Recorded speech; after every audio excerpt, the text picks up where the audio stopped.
Estamos ao vivo, tá? Já tá tudo ok.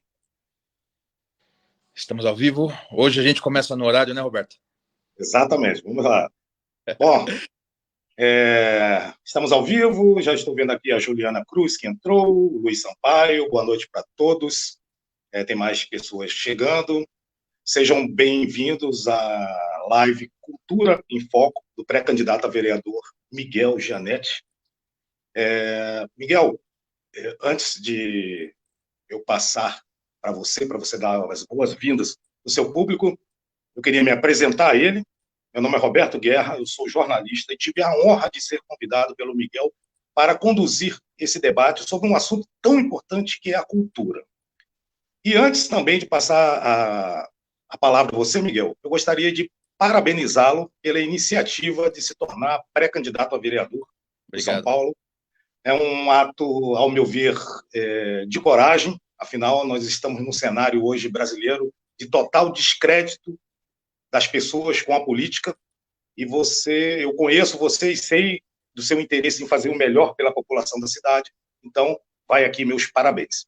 E antes também de passar para você, Miguel, a palavra, eu queria convidar a todos, não esqueçam de seguir o Miguel Gianetti nas redes sociais, acompanhar esta pré-campanha aqui no Facebook, no Instagram, no Twitter, e visitar o site oficial da pré-campanha do Miguel, www.miguelgianetti.com.br.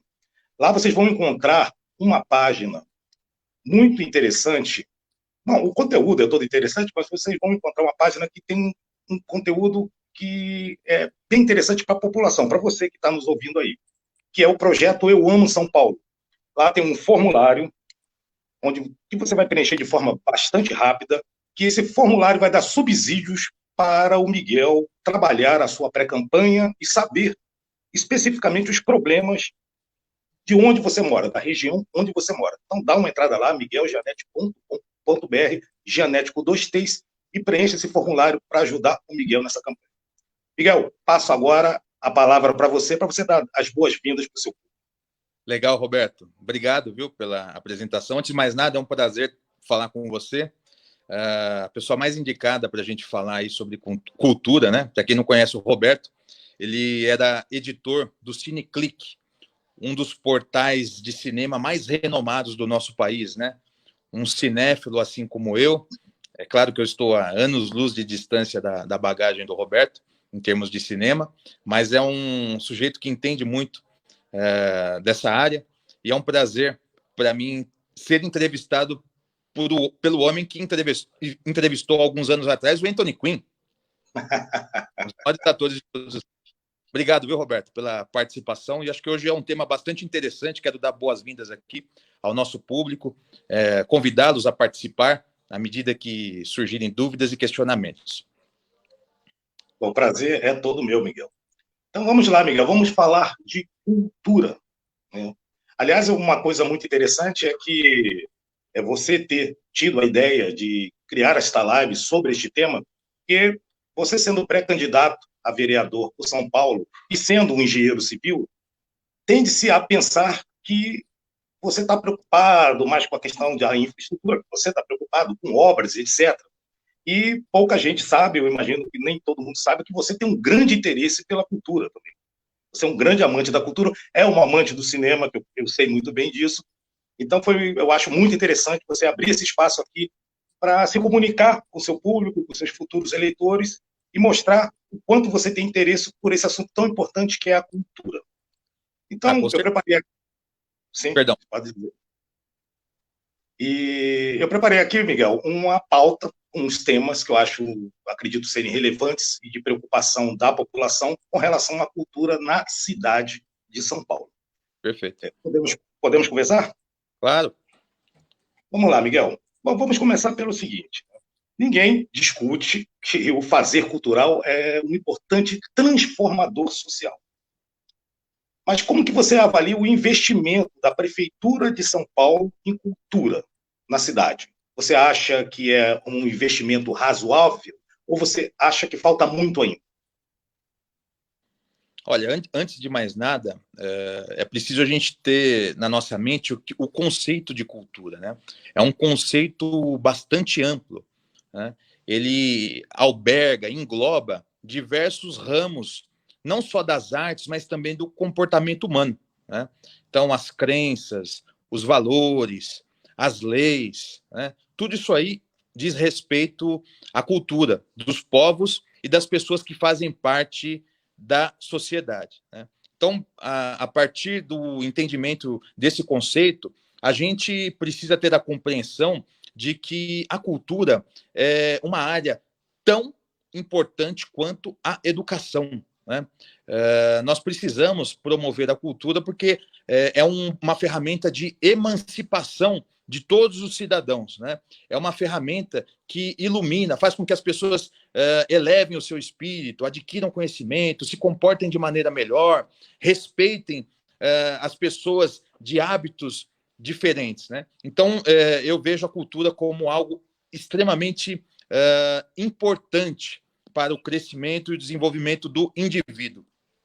Eu passei a minha vida inteira praticando esses hábitos que você mencionou. O cinema é um deles, as visitas a museus, a leitura, né? Então, eu acredito que tudo isso aí proporcionou que eu me desenvolvesse, né? Que eu chegasse a um ponto de entender que a nossa sociedade melhora de fato com a promoção e com a absorção desse conhecimento, né? E com relação aos investimentos da nossa cidade, dos nossos governantes, a cidade de São Paulo está muito aquém.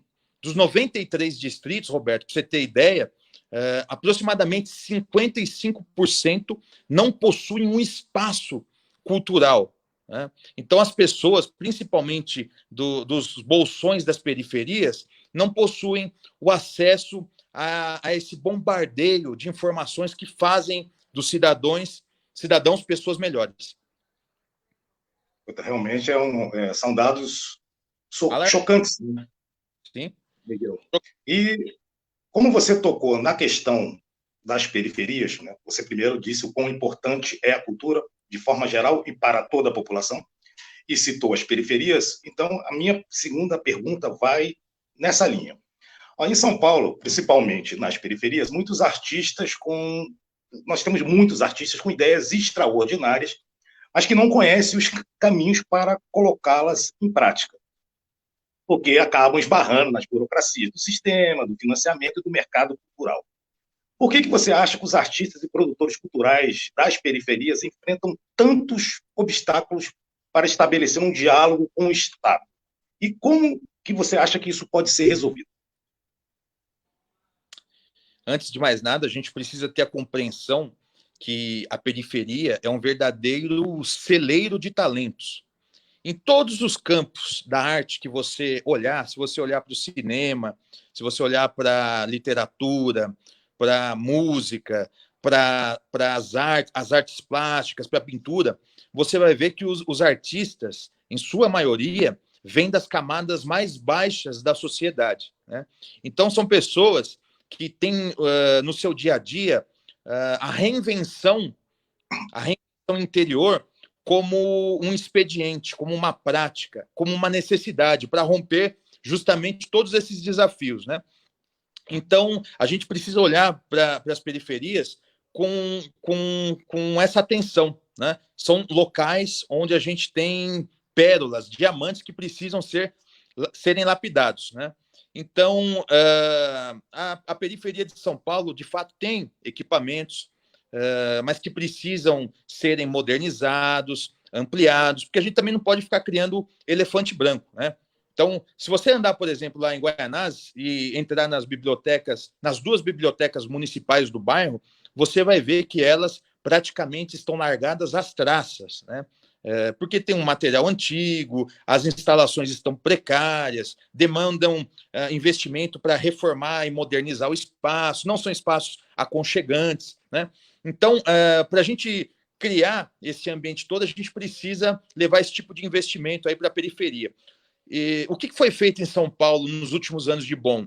A gente tem que tirar o chapéu para a política pública que implantou os CELs, né, os Centros Unificados de Educação, porque são espaços multifuncionais que acabaram levando as atividades culturais para as áreas mais periféricas, né? Então, acho que todas essas medidas, principalmente com relação aos céus, precisam serem ampliadas, né? Melhorar a grade. Você imagina, Roberto, que em 2006 eu tive a honra de estar presente na inauguração do Céu Azul da Cor do Mar, lá na cidade de Tiradentes. E, na ocasião, o artista convidado foi o maestro João Carlos Martins, um dos maiores intérpretes de Johann Sebastian Bach no mundo, um brasileiro, né? Então, a gente levar os artistas consagrados para a periferia, abrir uma grade para os artistas locais, né, é de extrema importância para o fomento e para a prática cultural na cidade. Bacana. Eu gostaria, antes de passar para a próxima pergunta, eu gostaria aqui de agradecer a participação das pessoas, né? O Marcelo Alves de Lima comentou aqui: a periferia tem grandes potencialidades, falta projetos, que foi exatamente o que você falou agora, Miguel.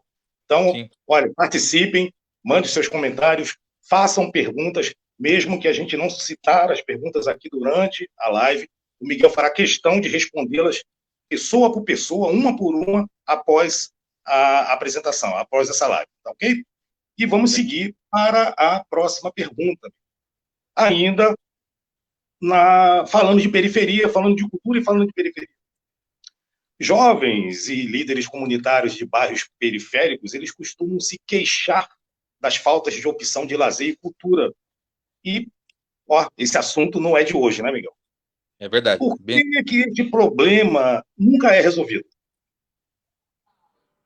Olha, é por conta realmente do investimento, né?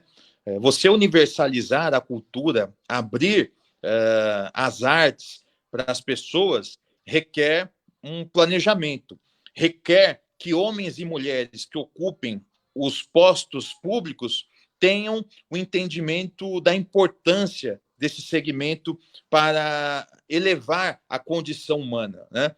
Então, se nós elegermos prefeitos, vereadores, deputados, senadores que tenham esse entendimento, a gente vai começar a ver melhoria no setor, né? Então, a cidade de São Paulo realmente carece, eu te passei esse dado aqui. Hoje, a gente precisa também entender que tem que partir do poder público, tá? Ser o principal ator no financiamento da cultura, mas existem procedimentos e técnicas e políticas públicas modernas ao redor do mundo que precisam ser trazidas para a nossa experiência, né? Por exemplo, a formatação de parcerias público-privadas, né? Você tem que chamar a iniciativa privada para te ajudar a manter um espaço de teatro, ajudar a manter um circo, ajudar a manter uma sala de música, uma sala de cinema, né? Um exemplo muito importante disso é o papel do SESC, né? O SESC acaba sendo aí um grande agente de promoção da cultura na nossa cidade, né? Você tem um espaço maravilhoso, impecável, e o SESC recebe recurso público e ele devolve para a sociedade essa questão, né? E existe uma notícia boa para a Zona Leste. Segundo meu amigo Marcelo Pacheco, que deve estar nos assistindo aí, dentro de alguns anos a gente terá um SESC ali em São Miguel Paulista, né? Então, mais um equipamento de extrema importância para levar e promover a cultura para a nossa periferia. Legal, Miguel. Saindo um pouco da nossa pauta, não saindo, na verdade, da minha pauta, mas aqui tem uma pergunta de uma pessoa que está nos assistindo, que é a Lúcia Costa, e essa pergunta tem muita relação com o que nós acabamos de conversar, sobre a periferia com poucas opções de cultura e lazer. A Lúcia te pergunta o seguinte: o que você tem a falar sobre os bailes funks nas ruas de Guaianazes? Olha, é uma manifestação de ordem cultural, né? Só que nós temos que levar isso para locais adequados para acontecerem, né? Quem quiser ouvir e curtir o seu funk, tudo bem, mas precisa fazer isso num local que atenda às condições de uso, né? que tem acesso a banheiro, que tem acesso à segurança, né? E não de madrugada numa rua afetando a paz e o sono de milhares de pessoas, tá? Então, nós não podemos podar esse tipo de manifestação cultural, mas ela tem local e hora para acontecer. Ótimo. E essa Miguel, é a responsabilidade do poder público. exatamente. Miguel, o seguinte, bom, nós estamos falando aqui, citando problemas, os diversos problemas em relação à cultura na cidade de São Paulo, mas você está se lançando pré-candidato a vereador. E muita gente tem dúvidas sobre o que efetivamente um vereador pode fazer para a cultura da cidade dele. Então, esta é a minha pergunta. O que um vereador efetivamente pode fazer pela cultura de sua cidade? Ele pode criar leis, né, que promovam a cultura na cidade. Ele pode destinar emendas para o fomento da prática cultural, para a restauração e a criação de equipamentos de cultura. Pode fazer bastante coisa, né? Se você for, por exemplo, a Paris, você vai ver que existem ali tickets que para você consumir as atrações culturais da cidade e, ao mesmo tempo, poder se deslocar até esses locais com tarifas reduzidas, né? Então, essa é uma ideia que a gente pode ver se pode pegar aqui na capital, você consumir os equipamentos culturais da cidade, tendo um incentivo para se deslocar, porque imagina você sair lá de Parelheiros para um adolescente de condições financeiras precárias que queira assistir um concerto, estar presente numa sala de cinema, como que ele vai fazer, né? Então, acho que tudo isso aí faz parte da política pública que o governo deve promover. Ótimo, Miguel. Agora, existe o seguinte, existe algumas pessoas que elas pregam um discurso de que a cultura deve ser colocada num segundo plano diante de problemas mais urgentes da população. Vou citar aqui dois: saúde, segurança, por exemplo. Qual é a sua opinião sobre este ponto de vista? A minha posição é diametralmente oposta a isso, né? Na minha avaliação, a cultura existe um papel, possui um papel tão fundamental quanto a educação. Como eu disse no começo da live, a cultura promove a emancipação do indivíduo, ela ilumina as pessoas, né? Então, a gente ancorar a um projeto de desenvolvimento do país a cultura é extremamente importante e válido, né? Então, nós temos que criar políticas públicas que fomentem a cultura, a gente tem que chamar a iniciativa privada para ajudar a custear e formatar a cultura, e nós temos que fazer disso, conforme diz a Constituição Federal, uma política pública de Estado, né? A cultura é direito de todos os cidadãos, né? Então, na minha visão, a cultura exerce um papel de extrema importância para as nossas vidas. Miguel, agora há pouco você me passou uns dados que me surpreenderam de forma negativa sobre questões culturais aqui na cidade de São Paulo. E agora eu vou te passar um dado que também eu acredito que você já conheça, mas se não conhece, você também vai se surpreender. São Paulo possui uma biblioteca pública para cada 100 mil habitantes, que é um número que coloca a cidade na dianteira em relação às outras capitais do Brasil, isso é incontestável. Mas ainda é um número insignificante comparado com Buenos Aires, por exemplo, que tem 3 bibliotecas públicas para cada 100 mil habitantes. O que deve ser feito, e que já deveria ser feito há muito tempo, mas não foi feito, para se resolver essa questão? Bom, nós temos a mesma linha, né? O poder público criar políticas públicas, investir maciçamente, né? No caso aí das bibliotecas, eu sou um frequentador e eu fico profundamente entristecido quando eu vejo que uma Saraiva, uma cultura, está perdendo as suas unidades, né? As grandes livrarias, né? Então, ainda que o brasileiro seja reconhecido, né, como alguém que não tem o hábito da leitura, você vê que nos últimos anos esse quadro parece que está sendo revertido. Então, nós temos que proporcionar esses espaços para as pessoas consumirem uma leitura, né? Se você for, por exemplo, nessas livrarias que eu citei, você vai constatar pessoas perfeitamente à vontade, né? Sentadas no chão, com o seu microfone. São ambientes aconchegantes, né? Possuem livros modernos, edições revisadas, né? Então, tudo isso nós temos que levar aí para a capital inteira. Legal. Muitos bairros da cidade, Miguel, têm pouco ou nenhum equipamento cultural e, ao mesmo tempo que São Paulo é uma referência para o resto do Brasil e mesmo até para o exterior, com equipamentos como a Sala São Paulo, a Pinacoteca, o Museu do Futebol, por exemplo.